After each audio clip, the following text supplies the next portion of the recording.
নিউক্যাসলে প্রথমবারের মতো অনুষ্ঠিত হয়ে গেল সিনিয়র সিটিজেন ক্রিকেট টুর্নামেন্ট। আর এতে লন্ডন থেকে বিভিন্ন কমিউনিটির ৩২ জনের ভিআইপি টিম উপস্থিত হয়েছিলেন নিউক্যাসলে। বিস্তারিত সহকর্মী শাহান চৌধুরীর রিপোর্টে।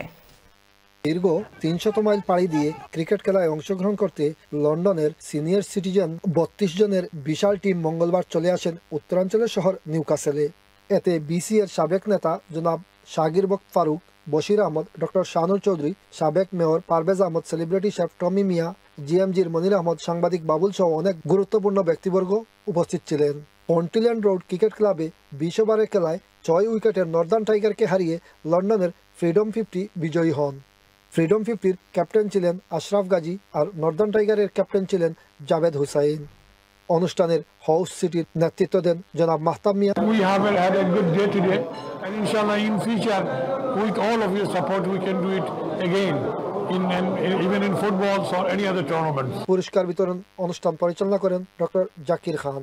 Freedom 50 is a 50+ club to promote healthy living, to promote sports in our community, and most importantly to promote friendship and brotherhood between our community, Bangladeshi community across the country. Shahan Chowdhury, channel S news, Newcastle.